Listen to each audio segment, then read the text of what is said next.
Well, my name is Scott, and I am an alcoholic. Because anything that comes out of my mouth left to me is nothing that's really worth saying. You know, I believe firmly that God speaks through other people, and I hope tonight that I've said a couple prayers that He does that for me tonight.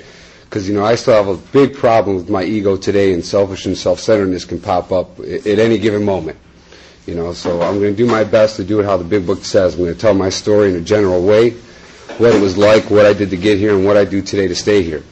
You know, I come from a background that we could, you know, I've heard it before in these rooms, you know, I could have my own home group. There was alcoholism that's run rampant through my family.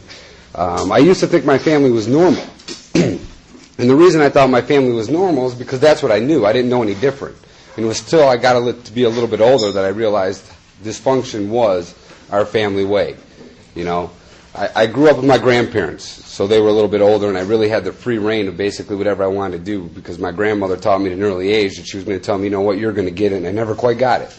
You know, I knew that if I got grounded, if I waited long enough, and my mom went to work, the grandma was going to let me come out with one rule: make sure that you were home before your mom got home. So at that point I knew, you know, I could already start playing the system. I could get in all the trouble I wanted when mom was home, and know I could run the streets, you know. My character defect started at a very young age in my eyes. I don't know if anyone else here can relate to this, but I used to like to take things apart and never know how to put them back together. And that's pretty much how my life went from that point on. I knew how to tear it apart real easily, but I never quite figured out how to put it together until I came into the rooms of Alcoholics Anonymous. And a lot of the people in this room showed me how to put my life back together, because they introduced me to the program and showed me how to work it. You know, and for that I'll be eternally grateful. You know, normally I'm not as nervous speaking in front of people, because that's what I do on a daily basis, is I speak to people. You know, but every time I come down here, I get a little nervous and I talk a little quicker than normal. And that's just because, you know, a lot of the guys sitting here tonight are the ones who showed me this program. So what I have to teach you guys, you know, hopefully I can be a ray of hope, and hopefully John there goes home with something that he can really use, because right now, partner, you're the most important person in this room, you know, and I want you to know that. If you get nothing else out of this, please stay, talk to somebody, and get some phone numbers. You know, I started out drinking at a pretty young age. You know, I was, I think it was in about 6th grade is the first time I drank, and nothing changed from that point on, really. I blacked out the first time I drank. And I remember it was on a bottle of Bahama Mama schnapps and a bottle of root beer schnapps. Me and a cousin of mine drank the whole bottle. I puked for days, blacked out, don't remember what happened. Woke up the next day, puked, went back to bed, passed out, I guess, and went from there. Never did it really cross my mind that I wasn't going to do that again. You know, I didn't know anything about alcohol at that point, and I can't say I drank every day from that point, because I didn't. You know, but that's the first time I drank alcoholically in my life. But I can tell you, at any time that I pick up another drink of alcohol, that's what happened to me. I drank too much, and I got sick, and I did things that I normally wouldn't do. You know, I tried to live a normal childhood, you know, with what I was given to me. You know, my dad's still an alcoholic, and my mom is a recovered alcoholic in this program today, and she had problems with other substances. None of that is what makes me an alcoholic today. What makes Scott an alcoholic today is because I have a mental obsession, followed by a phenomenon of craving. And when I pick up that first drink, I don't know what happens from there. It talks about that in our book, in the doctor's opinion. And the first time I read that, I could relate to that. I didn't know what happened. I could relate to a lot of people who said in this room that they just wanted to be crazy. That would have been something to explain to themselves. They would have something that they could pinpoint why they did the things they did. You know, and I looked at it and I read that, and it sunk into me. You know, this is why it is. It's kind of like an allergy. And today is a joke, you know, whenever anybody asks me for a drink, I say I can't, I break out an orange. And they look at me kind of weird. You know, but I know what that means today, and it reminds me that when I drink, I get in trouble. You know, not every time I drank I got in trouble, but every time I got in trouble I was drinking. I can give you that much, other than maybe a speeding ticket. But, you know, at any time I sat behind those steel bars that none of us like to be behind, it was because of alcohol or some substance related to it. There's not drugs in my lead for the most part, because I didn't do a lot of them, you know. It just wasn't my thing. You know, so at that point I found out that I felt a little different than everybody else. And like I said, I had character defects, and it talks about the egomaniac with the inferiority complex, and that was me to the get-go. You know, if you asked me, I could tell you the best, but when I looked at myself in the mirror, that's the guy I hated more than anybody else there was. And I don't know if anybody else can relate in here about having to be right, you know, and that still pops up on me all the time today. I'll go to any lengths to prove that I'm right, you know, and want somebody else to believe. And it's a character defect. I know that today, and I try to work on that. Bob and I had a conversation about that today, as a matter of fact. But you know what? Today I don't have to be right. I learned early off is how important is it to be right and be miserable. I'd rather be wrong and be happy today, and I try to practice that in my life. So I'm going through life, and I'm trying to feel normal, but I don't quite feel that. I don't know what it is. I don't. I was kind of an awkward kid when I was growing up. I was a little, chubby. I wasn't all that athletic. There was a bunch of things going on in me, but I can remember that when I did drink, I didn't feel those feelings anymore. When I drank, I felt that I could run faster, that I looked a little better, that maybe I could be a little slyer, and that's what I went for. I got into high school, and that's really where I can start telling you where it kind of took off. My alcoholism started taking off from that point because, it was a lot more accessible to me then. If you're 11, 12, 13 years old, it's not all that easy to come along with booze. You have better luck trying to find other substances than booze, and I didn't like what that did to me. So you know what? I could only use it when it was available. So I went on and I got into high school and I started drinking. And I'll tell you what, that summer between my 8th grade year and 9th grade year, something happens. I kind of had one of those growth spurts. And my appearance has changed a little bit. I wasn't as short and pudgy. I got to be a little tall and slender. I started working out because I started playing football. I figured I could use all this aggression I had built up inside of myself for some reason. I can do some good with this now. So I started working out, and I started looking a little better, and I started getting the gift of gab from somewhere, and I don't quite know where that came from. But what happened is I no longer was quite the odd man out anymore, but I still had that inferiority complex in me, so I drank often. And when I drank, that went away from me. I saw the promises in this room the first time that the program was shown to me. It talks about, God doing for you what you couldn't do for yourself. Well, alcohol did for me what I couldn't do for myself. When I put that alcohol into me, I wasn't afraid to go up to a girl and talk to her. I wasn't afraid to do the things that I saw other people doing anymore. I could do those things. And I liked that feeling. Until it passed, And after I got that, I kept getting drunk, and I would try to get that feeling back, and it wasn't quite there anymore. Slowly and slowly, I stopped liking life even drunk. And that's when I knew, man, something's wrong, but that didn't stop me. So what ended up happening from there is I ended up graduating barely. I got in a lot of trouble, and I joined a street gang, and I did a bunch of stuff, but I ended up graduating. And after that, I decided I was going to go to work. I wasn't going to college, and I wanted to go to work because I needed money to drink. That's all there was to it. At that point, I was pretty much a daily drinker, and I needed to have money to drink. So I worked for my dad at an air freight company, and I made decent money. I watched him drink that away, and I decided I was going to go move furniture. Well, I don't know if any of you guys have ever met a furniture mover, but there's not too many of them that don't drink. You go on the road, that's what you do. You go to different places, you go to different things, you go to different bars, and you have a lot of fun, until the next morning comes along or that night and you find yourself somewhere you shouldn't be, waking up next to someone you shouldn't be next to, going, what the hell happened to myself? Well, bicentennial weekend, I met my first wife, and we were going down there, and I thought life was great. I cashed my paycheck on a Friday, I put on my best clothes, and I went out, and I thought I was going to do some good that night. And I got this girl, and I got her as drunk as I was, and I thought I was going to, do what I wanted to do that night, which was always selfish and self-centered. I didn't know what purity was. And I'll tell you, it took me a long time to figure out what purity was. There's no doubt about that. So what happened is I met this girl that night, and we were on the dance floor doing things, having fun, doing what we do. And I got her phone number from her, because she left. So I went out the rest of that night, and I tried to find another person that I could do what I wanted to do with, and that person didn't come along. So I went home, and I got home, and I took a cab home, and I called her up, and I said, listen, where you at? I'm coming. I don't care if you're in PA. I'm going to meet you tonight. That didn't happen. She was smart enough to tell me no, because I think she had a clue what I was then.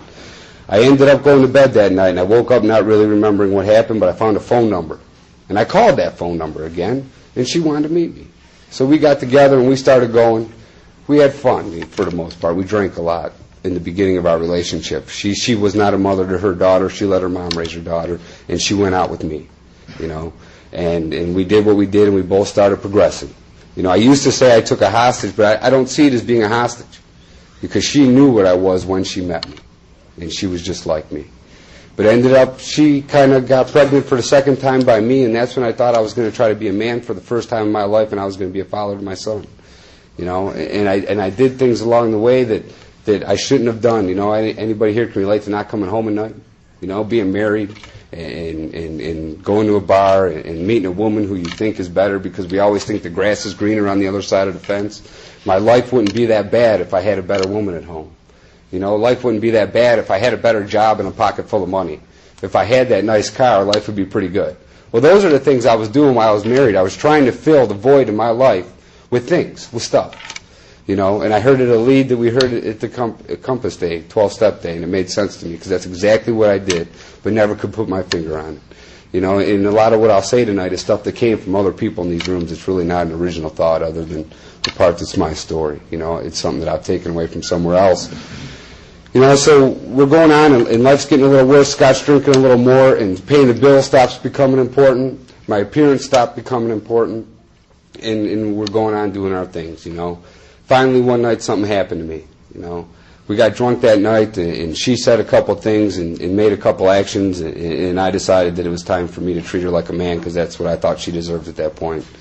So I did what a lot of guys do. I ended up beating my wife. I'm not proud of that at all today. And the fact of the thing is that's the last thing that a man is. I was a coward. I was a coward, and that's all I was.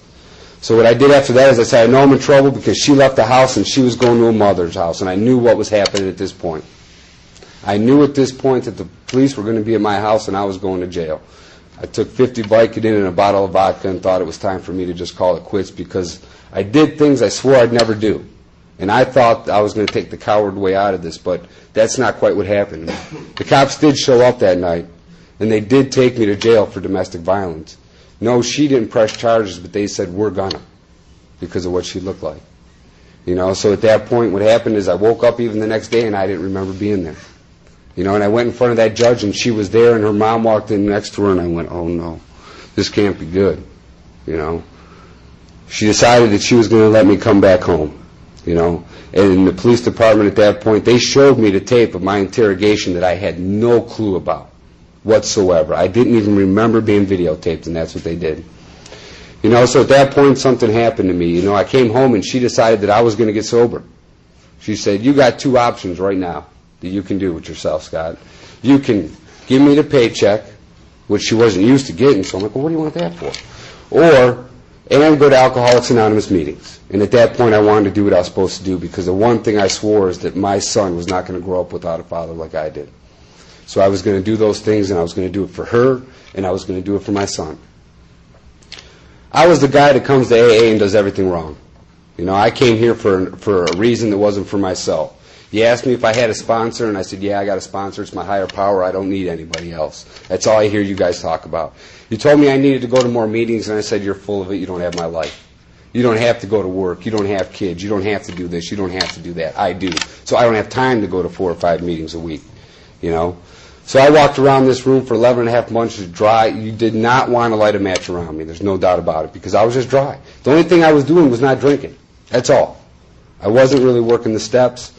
I would tell you I was, and I'd read them. I made a half-ship fifth step with a priest somewhere once and didn't get anything out of it. Why? Because I wasn't putting anything into it. And the one thing I've learned from this program, that the more you put into this, the more you get out of it. So what ended up happening at 11 and a half months of sobriety, I got offered the job to be a bartender at the VFW. And I said, you know what, I've been sober long enough. I'm going to go to this bar and I can bartend and I'm not going to drink. Because again, I'm staying sober for other people, so why wouldn't I be? Those people weren't leaving. I'm going to be able to stay sober. Well, I heard in this room that, willpower doesn't work for alcoholism today. They say try to use it just like diarrhea. You try to use willpower on diarrhea, what are you going to be sitting in? The same stuff I was sitting in trying to use willpower to control my alcoholism. So one night I get in a fight with that wife, and she's telling me things I don't want to hear, and I decide, you know what, Scott's going to start drinking again. But something happened at that point. I felt kind of good, to be honest with you. And then when I went home, I got away with it. I came home that night, and she didn't know I drank, because I knew if I came home sloppy drunk, she'd know. And I knew if she found out that I was drinking, what was going to happen to me. So I ended up getting away with it, and I went to work that Saturday night, and I said, well, I drank now, I might as well drink again. And I drank again. And then after that, it slowly progressed. One night, it was a Friday night, we met up at a bar called Bamboozles on Broadview Road. She was meeting up with her friends, and she said, Scott, why don't you meet us up there? I said, okay, I'm going to meet you up there. I walked in that bar, and I ordered a beer. right in front of her, and I drank that beer. And I don't know if anybody can relate to that look in people's faces. When you told them you weren't going to drink anymore, and they see you drinking for the first time, and they look like a ghost, they go white, and they're like, oh my God, what is he doing? Almost as life had ended for her, she knew it. And really life was about to end for her, she knew it. There was no doubt about it, because at that point, my alcoholism took off again because I didn't have to hide it now. I could drink the way that I thought I wanted to drink. And actually it wasn't the way I thought I wanted to drink. It's the way I wanted to drink at that point. Because I made a conscious decision to pick up that drink. It wasn't a slip. It wasn't an accident. I said, I'm going to pick up a drink, and I put it to my lips and drank it. And the reason I did that is because I didn't have a defense against the first drink. Because I didn't pick up this book. Because I didn't pay attention to these steps. Because I didn't pay attention to the people in this room that cared about me and would call me up and say, how you doing today? Yeah, I'm doing great. You know, and then you'd get that second phone call for today. How you doing today? What are you guys, following me? Leave me alone. You know, I thought this was like, you know, the sober mafia, and they were taking me and they were keeping me sober. That wasn't the case. You know, they just really cared about me. And I wasn't used to that because I didn't care about anybody. I didn't care about myself. I didn't love myself. How could I care about somebody or love somebody else at that point in my life? You know, the first time sobriety was offered to me, I didn't lose a lot of things in life. I still did have the house. I had the car. I had a real good job. Those were all yets for me because all of a sudden those things, I started giving them back away to alcohol. You know, next thing you know, I was more important than that job. I'm a pretty good salesman, and I'd made that company a lot of money. I made them a lot of money. And I thought that was enough for them. But I got warned once, if you go out again and you don't call us for a week, we're going to have to let you go. They didn't care that when I did come back, I handed them in enough orders to increase the percentage of our sales by probably 10%. They didn't care about that. He was more worried about what was going on with his expense account, what was going on with his company car, and who I might have hurt. The second time that happened, I got another warning, and I'm thinking, see, this is just like my grandma. He's telling me I'm going to get fired, but I'm not going to get fired. I'll tell you what, it was the 3 strikes rule that worked for me, because the third time I was gone. I was gone, and I didn't know what to do. And result of losing that job, a lot of things in my life started to disappear because of that. Money is not important to me today. What's important to me is the people around me in my life. You know, and God will take care of my needs, not necessarily my wants at all times. You know, so I stayed out there for about 3.5 years, you know, and life got real bad. At that point is when I really started doing the infidelities, you know, because I started drinking, and I thought it was my job to make sure your wife was taken care of, and that's the kind of guy I was when I drank. And there was no doubt about that, because you couldn't do the job that I could do. Because I looked better, I could dance better, I smelled better, and you were a loser. That's really the way I looked at other people, you know, when I was drinking. Because when I was drinking, that ego flared. And I found out in these rooms that, you know, getting sober is an ego-deflating process. And that's what I try to do on a daily basis today, is help keep that ego down. And today I got people in my life that will help me keep that ego down if it does flare up too big, and there's no doubt about it. You know, for that I got to thank Amy. But, you know, I'm going through this stuff, and life's getting real miserable for me again. And I tried a couple different times at suicide again throughout this process. You know, because to me that was going to be the easier way. Not realizing that, you know what, if you commit suicide, the people you hurt the most are the ones that love you, because we leave. We didn't care. But our family's got to deal with that. My son's going to have to grow up without a father. You know, my mother's going to have to grow up without a son. You know, those are the things today. And there's no good reason I'm standing here in front of you other than God didn't want me to go, because I did enough things to where God would have wanted me. If God didn't want me, I'd be there. There's no doubt about it. So we're going through this thing, you know, and life's getting pretty miserable again. And one day I was sitting in a bar, and I looked, and I saw myself in the glass in the back. And after that, I went to the bathroom to wash my face. And while I was in the bathroom washing my face, there's a mirror. And I punched that mirror and broke it. Because I wish somebody would have punched me, because I couldn't stand to look at me. That was the problem. That was the problem. So I got sober there for about another couple, I don't know, it was maybe a month or something like that. And then I decided I was going to go out and visit my dad, and we're going to get up to my last drunk here. You know, the big book talks about not having a cloud in the horizon. You know, I went out and visited him for no good reason. I went to work, I got my job done early to go out and visit him, knowing what he does. He lives at the American Legion, the VFW, in a bar called Excuses in Sandusky. If you ever go out there, if you go into all 3 of them places, you're bound to meet him. There's no doubt about it. So I find him that day, and we're sitting there, and we walk into the American Legion, and the girl gives me a rum and coke, because she knew what I drank when I drank. I'd been there many a times. I told her, no, I don't want that. You know, and she kind of asked me again what I wanted to do with that drink because she wasn't going to pour it out yet, and she finally said, you sure you don't want it? I'm just going to throw it out. And I looked at her, and my honest words were, well, that's alcohol abuse. We can't have that happen. Let me drink it since you got it sitting there. And I picked up that drink and drank it. And then that drink made me drink another one, and I kept drinking. And thought I was having a good time again. You know, I stood up there, and I'm dancing on the dance floor, again with one of your guys' wives, and I'm having a good time. And I keep drinking and keep doing what I'm doing, and I start feeling miserable again. I go, wait, I got to get home. So I get in my car, and I decide I'm going to start driving home. And the State Highway Patrol saved my life. The State Highway Patrol decided that they were going to do an intervention for me right on the side of the road. They pulled me over, and I got out of that car, and I remember passing the field sobriety test because he let me get back in that car. You know, he didn't put the handcuffs on me right away. I got back in that car. And I got back in the car, and he goes, something ain't right here. And I told him the lines I'm sure a lot of us has used. Well, I took some cough medicine. I'm not feeling well. I'm a little cold. You know, I got to apologize. This was in January. So, you know, all those things made sense in my alcoholic mind. I got back in the car, and he brought this little thing over and made me blow in it. Well, that let him know that I was truly drunk. And at that point, he said, you know what? Why don't you step back out of the vehicle? He made sure I didn't have any weapons on me. And he did something for me that night. He let me sit in the front seat, and I'm thinking, all right, I'm pretty unique at this point. And I tried giving him one of those FOP cards that you get, you know, to your buddy cop that's sitting in the bar with you.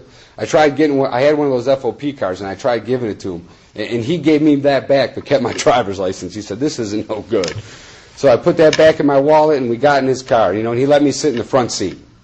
And I thought, okay, I'm special already, you know. I don't like the back seat of police cars.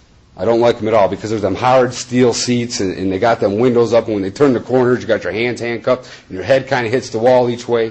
I never liked that, but he let me sit in the front seat, and he didn't handcuff me until we actually got to the jail. You know, and we're talking back and forth, and I don't remember what we said, but I remember talking back and forth.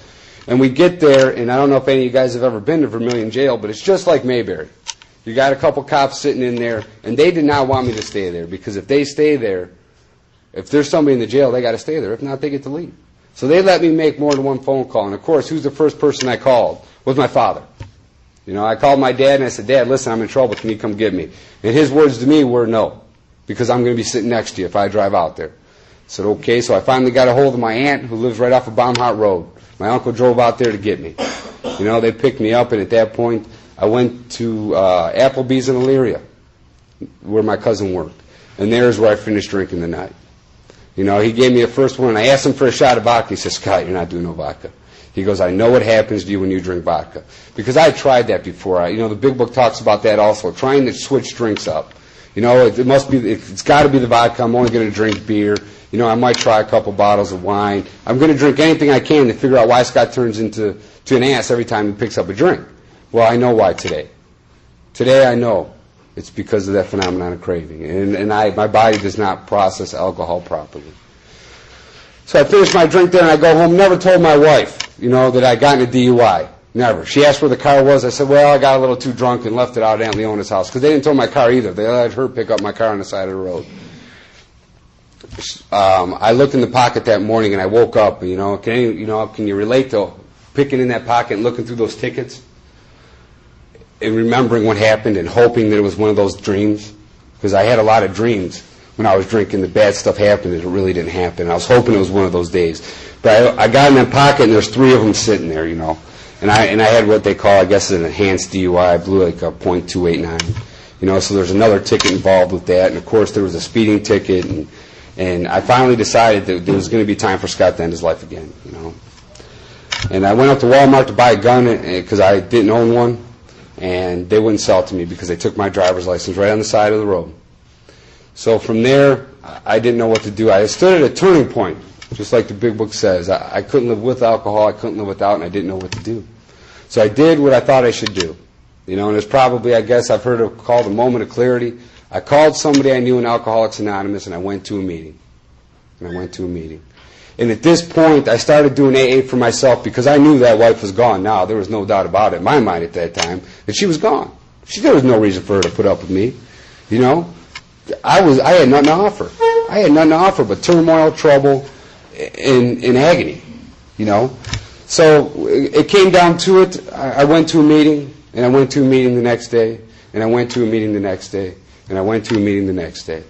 And the head started to clear a little bit, and she still was telling me, you got to find a new place to live. You're not welcome here anymore, so you better start working on that quick before the Middleburg Heights police come back and make sure you're not in this house anymore. So I was didn't know what to do, because, I'm thinking to myself, well, I'm getting sober. What do you want from me? She didn't want to hear nothing about that anymore. How many times did I say I was going to quit drinking? It didn't work for her at all. So I ended up making some phone calls, and I found an aunt that let me live with her in North Ridgeville. And this is honestly where I could say my recovery had really began for me. Because I had a sponsor I found out there. I think his name was Chris. I don't even remember, but I never called him. I just saw him at a meeting, knew I needed a sponsor. You're going to be my sponsor. Will you be my sponsor? He gave me his phone number, and I gave him mine, and he never called me. So, well, he must not want to sponsor me because he didn't call me. So I just kept going on my way. I come to North Ridgeville, and I walked into the Tuesday night meeting up here at the church, and something happened that night. There was people standing around laughing and having a good time, and I didn't quite know how to take that because I didn't know what they were laughing at, to be honest with you. I didn't feel too good about laughing, but I knew one thing. God, I better start laughing. I got to try to fit in with these folks down here, So at this point began a very long time of hiding what I was really feeling because everybody had to think Scott was on top of it again. Life's pretty good. Ha, ha, ha, let's have fun. That's what it would have done for me. That night in that meeting, I noticed something because, I had a problem with women. I noticed something sitting behind me, and that was a female. And she was what I thought was God's gift to me for stopping to drink, And I met this woman, and it's the worst thing that I've probably done in my sobriety, But she told me something that night that got me to keep coming back. She said, I hope to see you again. And my alcoholic mind started processing this, and I said, she didn't say keep coming back. She said, I hope to see you again. Well, from that point on for a little while, I made sure that woman saw me again. I went to every meeting in North Ridgeville looking for her. I can even remember I saw a car like hers parked in Mark's, and I went into Mark's to see if I could find her there. But she did something for me there. She got me to go to more meetings than I probably would have went on my own. And I'm not suggesting that to anybody who's sitting in this room by any means, because you'll hear the rest of that. But what happened is I started going to more meetings, and she told me one thing. She said, you better get yourself a sponsor. And I said, okay, I'll do that. And there's two people that I thought that I wanted to be my sponsor, and they're both here tonight. They're both here tonight. And thank God I found Andy, because I probably would have never kept dating that girl if I'd have picked Ben. There's no doubt about it. So I keep seeing this girl, and Andy told me what to do. He said, you really shouldn't go anywhere in private with this girl. You should go somewhere in public, And, of course, I took that my way. Movies are public. They turn down the lights, but it's still in public. That's not what he was thinking when we talked about this. I know that much. But, we started going to meetings, and I don't know if you guys can relate to this, but when I first got sober, I thought my will was kind of like God's will, and I could play around the bend, I'm thinking, well, it's meant to be. She's at this meeting, I'm at that meeting, she's at this meeting. Why not? That's God's will, ain't it? Well, no. You can do whatever you want to do. We have free will also. And, kind of a funny little story about that, they were passing around this sheet that had 12-step work for central office. You write down your name and phone number if you have more than a year of sobriety. Well, she signed her name on that list. And when it came to me, obviously I couldn't sign it, but I knew how to write down her phone number. So I wrote down her phone number, and I kept that in my pocket, and I had to find a good way to use it. And I never did. I never found a good way to use that number and would be able to explain how I got this phone number, not really look like a stalker. So I'm going through it, and one night something happened to me. I thought God worked in my life again. She needed help with her computer. And some of you guys are probably sitting there, where's this guy going with this? But anyway, she needed help with her computer. And I was that guy, because that happens to be my hobby. There's pretty much not anything I can't do with the computer if you put it in front of me. So I go over there and I help her with her computer, and from that moment on, I'm thinking, well, this is what life's all about now. I'm thinking to myself, this is one of the gifts you get for getting sober. You get a good-looking blonde, Well, things started to happen, because at this point now I had a sponsor now. And I had to start working the steps in my life, because at that point I really didn't work any of the steps. I was just going to meetings. I didn't get into the big books, Alcoholics Anonymous. I'm looking, I'm going to meetings, I'm hearing leads, I'm going to discussions thinking I got something to offer and to say, because God forbid I would ever pass at a meeting, And I definitely stand up and tell you what my opinion on Alcoholics Anonymous was and didn't know anything about it. I knew what it was like because I was sober for a little while. That crap counted. It didn't work. So why should I be sharing that information with anybody else? I may have hurt somebody else, to be honest with you. So things comes through, and I start working the steps, and I end up out at the Margaritaville out in Sandusky with a bunch of other guys, and now I'm like, what are these guys doing to me? We end up at this Margaritaville, and something happened that night. I can't say I really wanted to drink, but I saw it there. But there was drunk people there singing karaoke, and it wasn't karaoke night. And that's what I needed at that point, because it reminded me why I don't drink, because that would have been me. I would have been the people out there singing, making a fool of myself. Instead I let somebody else have the opportunity that night. And I sat there and held hands with a group of guys and prayed before we ate our meals, and it's the first time I ever did that in my life. At that point they started showing me what a God in your life can do for you. So we get together, and now I'm starting to work the steps a little more, and I get to that first steps, and it says, we admitted we are powerless over alcohol, and my life is unmanageable. Wow. That's pretty big order, because again, I thought I was powerless over alcohol, and my wife was unmanageable. I still, I'm thinking, man, she just had to quit acting the way she was, and I'd stop drinking. But I got to admit that I was an alcoholic, probably, honestly, for the first time in my life, that I was an alcoholic.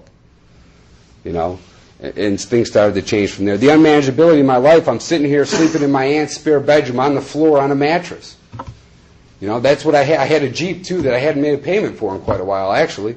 So I'm sitting here thinking, Scott's got something to offer somebody. I had no right to even start talking to that girl for one reason. One, I wasn't sober long enough to have a clear head. And two, I didn't have anything to offer her. Nothing at all, other than maybe some laughs and a few cheap lines. That's all I had to offer. So I started working the steps, and, I got to see the unmanageability in my life and where I stood at that point, And I'm like, man, what am I going to do? And I had to look at the second step now, because obviously this is a program. You got to keep going forward. You can't just stop. You got to keep moving forward. And they asked me, how quick do you want to get better? I've heard people out there say, you got to wait a year to work a step every year. And the time I heard that, I'm thinking, you got to be kidding me. If I waited a year to work every one of these steps, you're telling me I'd be 12 years sober before I can start sharing this message and helping somebody else? Man, because I won't stay around that long. Not a guy like me. There's no doubt about it. They said, how quick you want to get better? Let's go. That's what they showed me. And we started working these steps, and we're going through it, and a couple things that started to happen to me. I started to like myself again. That man in the mirror got to be manageable at this point. I had to come to believe in a power greater than myself. I'm thinking, wow, what is that? And I'm going to get restored to sanity. But I got a little hold up there until at this Thursday night, somebody made a comment to me. We were reading through the book about the second step and what the definition of insanity really is. I wasn't mentally insane. I kind of wanted to be at some points in my life, but that wasn't the case. The case was insanity is doing the same thing and expecting different results. I heard that person say, don't stop when you got the glass and the ice cubes are falling in the glass, and the vodka's pouring over it and the jukebox playing loud. I look good, the girl I'm with's looking good, everything's going good. Remember the end of that when you're looking at that mirror and you don't like yourself and there's police lights behind you again and you're going to jail. Because that's where a guy like me is going to end up when I pick up a drink of alcohol. I'm going to end up back in jail somewhere, whether for whatever reason. Maybe it's another DUI. Who knows what it's going to be? Maybe it's for another assault. Who knows? But think about that. And I said, wow. Okay, let's do this. Now the third step tells us what do we got to do. We got to come to a higher power. We got to give ourselves to Him. We got to give ourselves to God. Hey, God, you do this. I can't do it anymore. You get a big company nowadays, and what happens? If the company's going bankrupt, who do they fire? They don't fire the guy stocking the shelves. They don't fire the guy sweeping the floors. They don't fire the guy working the cash register. They fire the management. That's what I had to do. I was the manager causing this mess. I had to fire myself and say, God, take over, would you please? I need help. And at that point, that's what He did in my life. He started helping me out. And I tried living these principles the way I should. I started doing everything that I should do.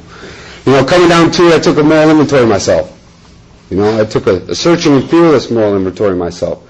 I had a hard problem with that step. I wasn't scared to do it, but I did said a prayer and asked God to reveal everything to me that needed to be on that list, and I did that. I said that prayer and I started writing, and it happened. I started feelings I never had before, because to be honest with you, the only feeling I had when I came in here was anger. That's the only thing I could really relate to. I didn't really know what love was. I didn't know what really jealousy was. I knew anger and rage. Those are the only two things I really could feel. So I got to look at that list, and they put everything on there, but I started feeling things. I started looking at myself honestly, what I really was. I wasn't the hero I thought I was. I was a stumble-bum drunk, as I've heard it. That's what I was. So I did that, and I got through it. I called my sponsor and a couple other people 5, 6, 7, 8 times in that period of time and got done to it. Now I had to do my 5th step. I had to share this with somebody else. I didn't like sharing things with anybody else, and there was things I swore I'd go to the grave with. There's no lie. And it really wasn't all that bad. I just said, I can't tell people this stuff, So what ended up happening is I got done with that 4th step, and I chose to do my 5th step with my sponsor. And he was going to be going on vacation, and I was going to have to wait till he got back. I said, no. We got to get in here and do this now. It's out on paper. We got to get this out, and that's what we did. We made some time, and we did it. I went in his basement, and something happened that night. I'm not going to tell you how to do your 5th step, but I'll tell you what worked for me. What worked for me was sharing it with another member of Alcoholics Anonymous, which was my sponsor, and that did 2 things for me. It let me get to know him, and it let him get to know me on an honest level. He got to know what I was really about, and it worked for me. He also related and would tell me a story to make me feel a little more comfortable so I could open up a little more. I was raised in religion where we did confession. So to me, that's all it was confession. I talked, the priest listened, Go out and do your penance, say a couple Our Fathers, Hail Marys, whatever you got to do, and get out of here, So that was the day that things changed for me. At that point, we sat back and I got to look at my character defects, and still to this day, that's a step I can't forget about because they flare up at times. My shortcomings and character defects today are the 2 things that get me in trouble more than anything today. There's no doubt about it. And I work on them. Even though it says God's going to take care of them, I got to work on them and become aware of what I am today. And I got to be honest with the people around me and let them know what's going on in my head so that they can help me. Because if I walk around here with a big smile every day of my life and say, life's great, nothing's wrong, no one's going to know I'm in pain. No one can help me work through what I'm going through. So what I did is I got to look at that. And then I said the 7-step prayer. And I did that in the basement in my sponsor's house. Actually, I think we knelt by a poker table and said it. And I offered myself to God, all of me, good and bad. God, here, take it. Take all of me. Help me out again. It always seems that since I've been sober, I thank God, but I ask for an awful lot of things. But I don't ask for selfish things. I don't ask to win the lottery. I don't ask for a new car. I say, God, please give me the courage for what I got to do. God, please help me to stay sober today so I can help myself and somebody else. I ask for positive things today, not selfish things. And then I had a list, the people I've harmed, and I got to become willing to make amends with them all. Okay, I got a list. Okay, I knew what that list was, and unfortunately, at this point is where my life got to be a little tricky because I'm dating this woman, and I asked my son something. It was Father's Day, and I said, "Son, what do you want for Father's Day?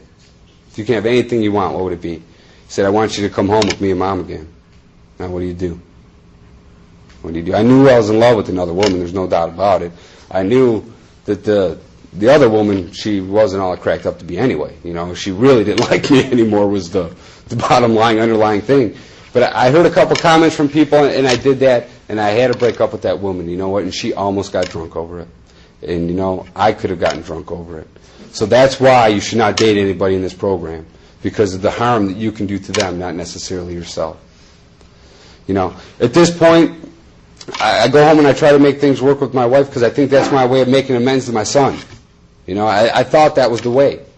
I found out that I was wrong because eventually somebody asked me, how long are you going to keep letting this woman treat you like shit? And I said, until you told me I didn't have to no more. So I end up going back out and I get my own place to live and life's going good. I'm working these steps, I'm working these amends, and I'm trying to do them properly. I'm not going to ex-girlfriends and trying to make amends because I know what's going to happen there. If I do that, I'm going to end up doing the same thing I did to hurt them the first time. There's no doubt about it. So I'm trying to work the amends properly, and I can tell you one of the biggest mistakes I made in working amends was I tried making amends to my ex-mother-in-law. And I went there and I shared with her, about what I did. I asked her what I could do to make it right, because an amends is not I'm sorry. An amends is what I can do to right the wrongs that I've done to you.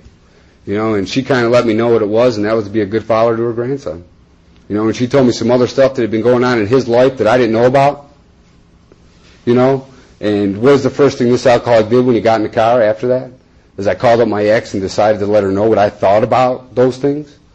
And then what ended up happening is now I had to pay that woman a second amends, and the second amends didn't go as easy as the first one, and I should have left that in confidence, and I didn't. So I ended up hurting her trying to make that amends, and that's exactly what it says not to do.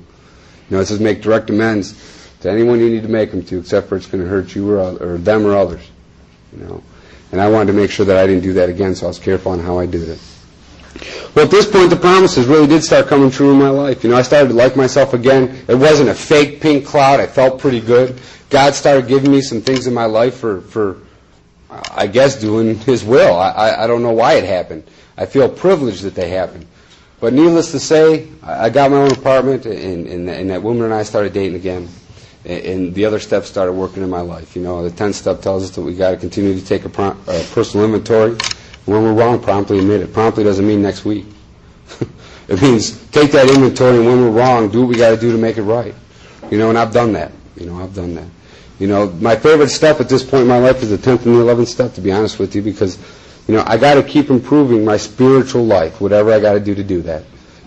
I hear a lot of people that say the spiritual part of this program, and if you hear that, they're kind of lying to you, because it's really not a spiritual part of this program. This is a spiritual program. That's all there is to it, bottom line. If I wanted to come in here and just get sober and stop drinking, I could do that. But my life's not going to change too much just because I quit drinking. It still will even get a little better just quitting drinking. But the advantages in the life that I get to have today and the people that I know today, because of working their steps in their life, is phenomenal. It's phenomenal. And I got to tell you, man, if you're just sitting around here and you're just not drinking, get into them steps, man. Find a God of your understanding and run with it. Because I will guarantee you your life will get better. It's not just going to change. It's going to get better.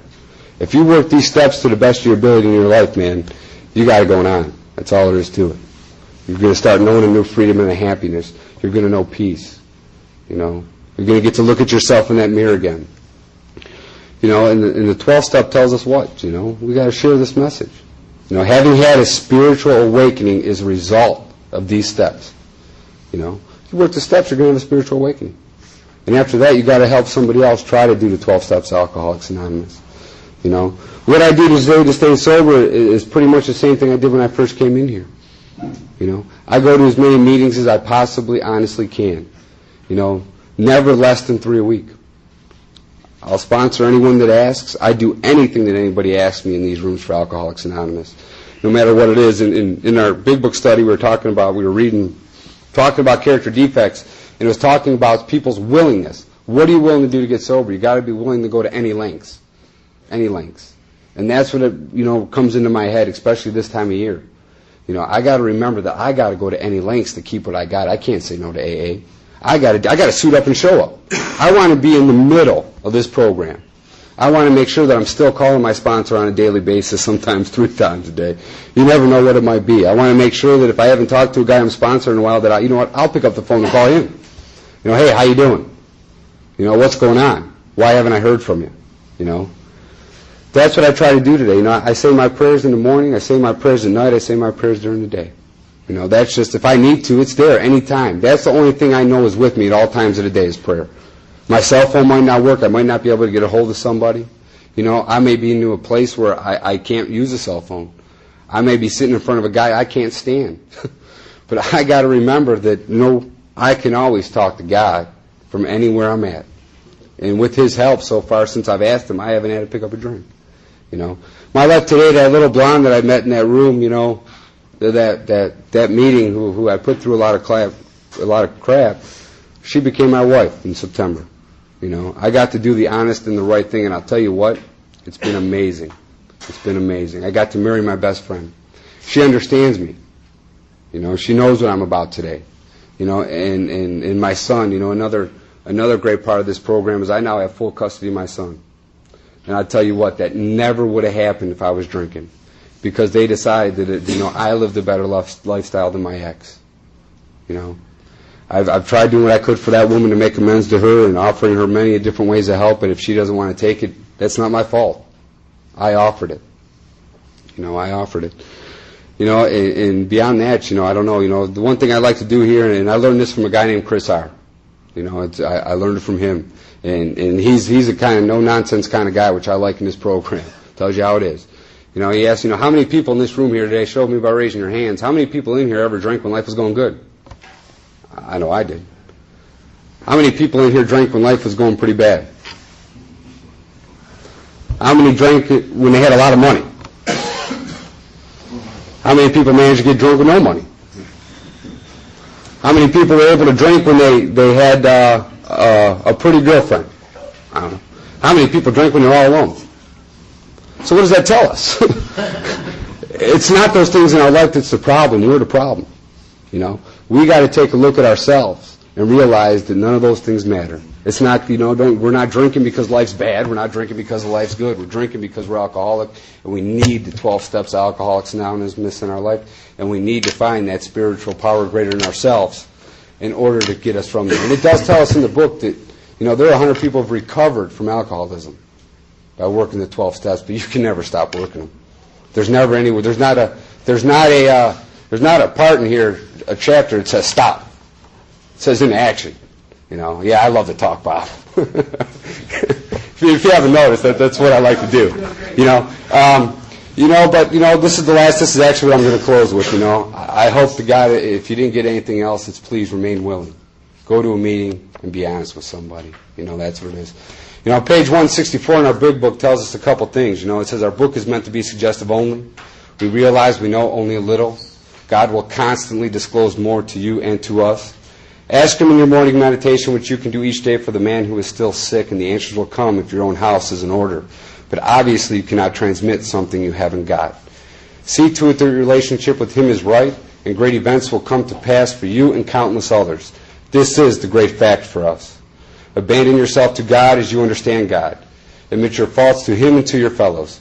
Clear away the wreckage of your past. Give freely of what you find and join us, as you will surely meet some of us as you trudge the road of happy destiny. May God bless you and keep you until then.